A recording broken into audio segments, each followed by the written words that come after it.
Hello, this is Learn to Code, and today we're going to be looking at the Elif clause. What we're going to be doing is creating our very own version of the mood ring.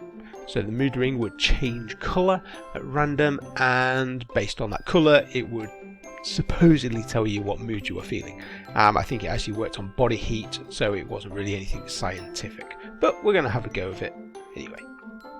So let's get rid of this. Now, the first thing that we're going to need is a bunch of ASCII art to represent our different moods. I've just gone for 3 moods here, so I've gone for happy, okay, and feeling sad. You can have more. I wouldn't go for less. It wouldn't be very interesting as a program. You can change the picture, or you can just copy my pictures. It's entirely up to you. So, how did I build these? Well, I chose a variable name and I made that equal to, and using triple quotes, I just used the keys, the different characters on the keyboard to create faces. So I did that 3 times. All I've really changed is just the mouth. So, the Elif clause then can be used to allow your program to choose from several possibilities, which is useful when you want to compare several different values against a single variable. So, how are we going to make our variable? Well, our variable is going to be a random number.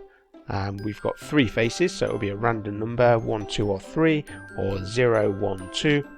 We'll figure that out in a second. In order to create random numbers, we need to import a random module. Spell it correctly, otherwise it will not work. There you go. So first line imports random. Then I'm going to generate a random number, and we do that using the rand int, and we could just do 1, 3. That will work absolutely fine because it will generate either a 1, a 2, or a 3, which is what we need. We could do 0 to 2, and that will generate a 0, a 1, or a 2. It's still generating 3 different values, and we have 3 faces. If you do more than 3 faces or 3 emotions, then you're going to need to generate a larger range in your numbers. You could, if you wanted to, do this 5, 7, because it will still generate 3 different values, a 5, a 6, or a 7. I am going to stick with the 0 and 2. Now, the computer will generate this random number, but it's not going to be able to do anything with it. I need to be able to save this as a variable. So I'm going to call my variable mood, and I'm going to set it equal to the random number between 0 and 2. I could, if I want at this stage, print mood, and that wouldn't be such a bad idea.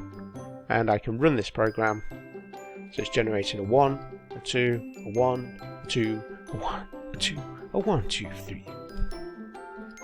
Come on, give me a 3. Give me a 3. Oh, 0. Oh, that's why, because you need a 0.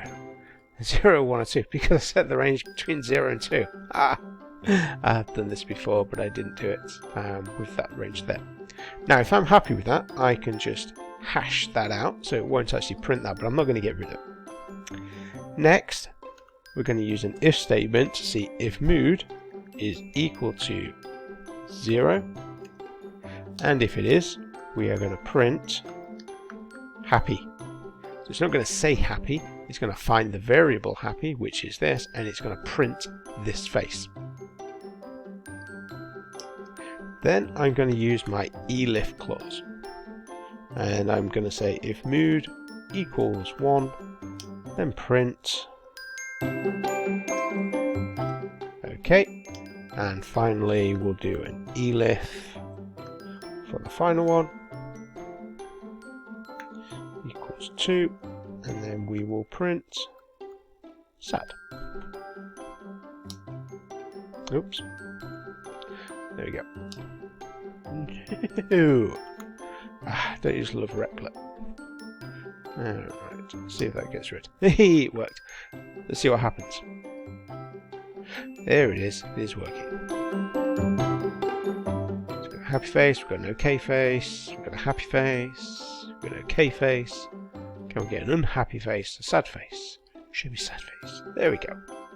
Alright, so it all works. Now, before you go ahead and try this, one note about the Elif. Once an Elif statement evaluates to true, everything after, so everything in this area here, would then be missed out. That's not really a problem here, but could be a problem in a program where further tests are needed and output is required. So let me just show you what actually happens. If I just change these all to 1, and we will unhash our print so we can see that it does generate a 1. So it's 2, it's 2, it's 0, it's a 1. So it's printed a 1. If mood equals 1, print happy, so it's done so. Else if mood equals 1, well, mood does equal 1, print OK, but it hasn't printed OK. And the same with the final statement, else if mood equals 1, print sad. It hasn't printed them, so once it's evaluated to true, it skips everything else. So that could be useful, but you might also need it, so you might need to do it in a different way. Alright, give it a try. Remember to test everything to make sure it works. I'm going to hash that bit out there because I don't want that to run again. And we're done.